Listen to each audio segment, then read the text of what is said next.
Hello students, व्यवसाय व्यवस्थापन या विषयाच्या मागील व्हिडिओमध्ये आपण निर्देशन व संदेशवहन या प्रकरण क्रमांक 4मध्ये निर्देशनाचा अर्थ, व्याख्या आणि निर्देशनाचे घटक पाहिले होते.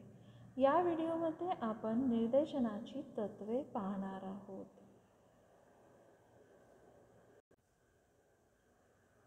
निर्देशनाची तत्त्वे किंवा निर्देशनाचे सिद्धांत. पहा, निर्देशनाचा संबंध संघटनेतील मानवी बाजू किंवा कर्मचाऱ्यांशी येत असतो. कर्मचारी घटक असल्यामुळे त्यावर नियंत्रण ठेवणे ही अत्यंत गुंतागुंतीची बाब आहे. म्हणूनच वरिष्ठ व्यवस्थापकांना निर्देशनाची कला अवगत असणे आवश्यक असते. ही कला अनुभव व अविरत कष्टाने साध्य करता येते. त्यामुळे निर्देशन करत असताना काही कला ह्या अवगत असणे गरजेचे असते आणि या कलांचा संबंध निर्देशनाच्या तत्वांशी येतो. म्हणून आपण आज या ठिकाणी निर्देशनाची तत्त्वे किंवा सिद्धांत अभ्यासणार आहोत. निर्देशनाची तत्त्वे ही 2 भागामध्ये विभागली गेली आहेत. यातला पहिला भाग आहे निर्देशनाच्या हेतू किंवा उद्दिष्टांशी निगडीत असणारी तत्त्वे आणि दुसरा भाग आहे निर्देशनाच्या प्रक्रियेशी निगडीत असणारी तत्त्वे. आता सर्वप्रथम आपण निर्देशनाच्या हेतू किंवा उद्दिष्टांशी निगडीत असणारी तत्त्वे पाहूयात. यामध्ये एकूण निर्देशनाच्या हेतूशी निगडीत तत्वामध्ये एकूण 3 तत्वांचा समावेश झाला आहे. कर्मचाऱ्यांच्या व्यक्तिगत सहभागाचे तत्व, उद्दिष्टातील संवादाचे तत्व आणि निर्देशन कार्यक्षमतेचे तत्व. सर्वप्रथम कर्मचाऱ्यांच्या व्यक्तिगत सहभागाचे तत्व.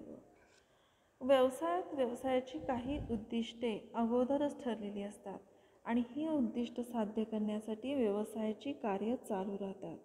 कर्मचाऱ्यांमध्ये काही चांगले गुण असतात आणि त्याचा फायदा व्यवसायांच्या उद्दिष्टांच्या पूर्ततेसाठी करून घेणं गरजेचं असतं. लक्षात घ्या, व्यवसायाची उद्दिष्ट साध्य करण्यासाठी व्यवस्थापनामार्फत निर्णय घेतले जातात, पण त्याची पूर्तता ही प्रत्येक व्यक्तीच्या वैयक्तिक सहभागावर अवलंबून असते. त्यामुळे निर्देशनाचा हेतू साध्य करण्यासाठी कर्मचाऱ्यांचा जास्तीत जास्त सहभाग कसा राहील याचा विचार व्यवस्थापकाने करणं गरजेचं असतं. हे पहिलं तत्त्व सांगितलं आहे. दुसरं तत्त्व आहे उद्दिष्टातील सुसंवादाचे तत्त्व. संस्थेतील कर्मचाऱ्यांची स्वतःची उद्दिष्ट असतात. ती उद्दिष्ट पूर्ण करण्यासाठी ते संस्थेत आलेले असतात. आता उदाहरण घ्यायचं असेल तर एखादा व्यवस्थापक व्यवसायात कामाला रुजू झाल्यानंतर ज्याच्या अपेक्षा काय असतात किंवा त्याची उद्दिष्ट काय असतात की मला इथे अधिक सन्मान मिळावा, मला चांगला पगार मिळावा, मला पगाराबरोबर इथे चांगली पदसुद्धा मिळाली पाहिजे. अशा काही सामाजिक कौटुंबिक स्वरूपाची उद्दिष्टे त्याची असू शकतात. पण लक्षात घ्या, या सामाजिक उद्दिष्टांपेक्षा त्याची कुटुंबाची असणारी उद्दिष्ट ही जास्त प्रभावशाली असतात.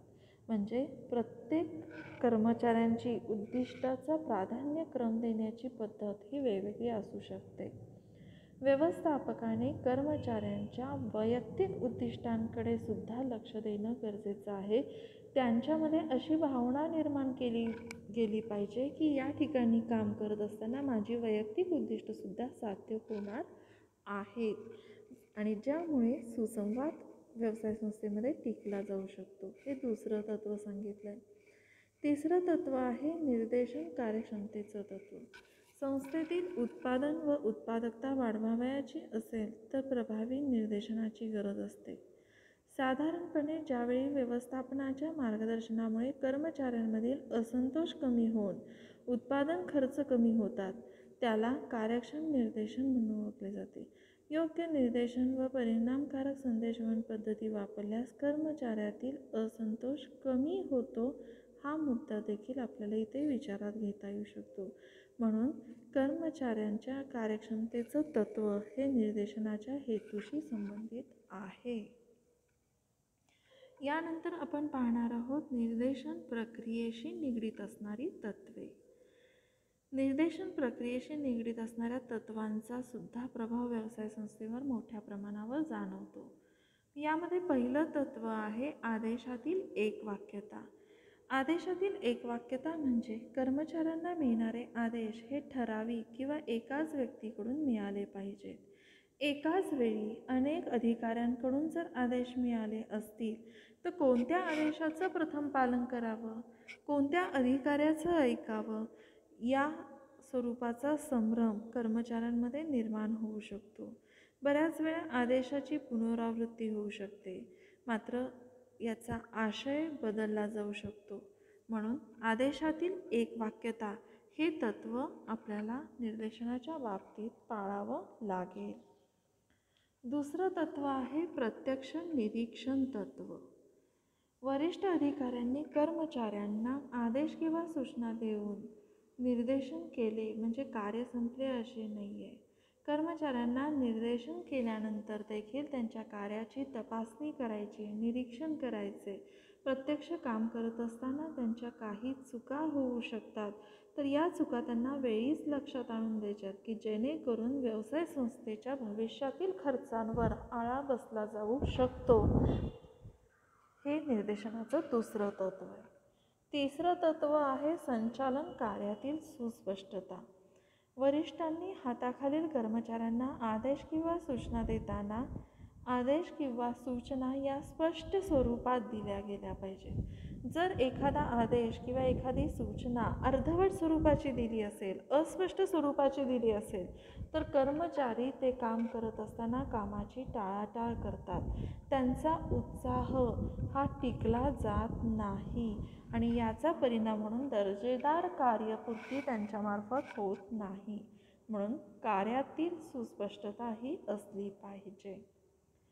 नंतरचं तत्त्व आहे सुयोग्य काळ, वेळ व कार्यपद्धती. आधुनिक काळात व्यवसाय संस्थेला व्यावसायिक रीतीने कार्य करावे लागते.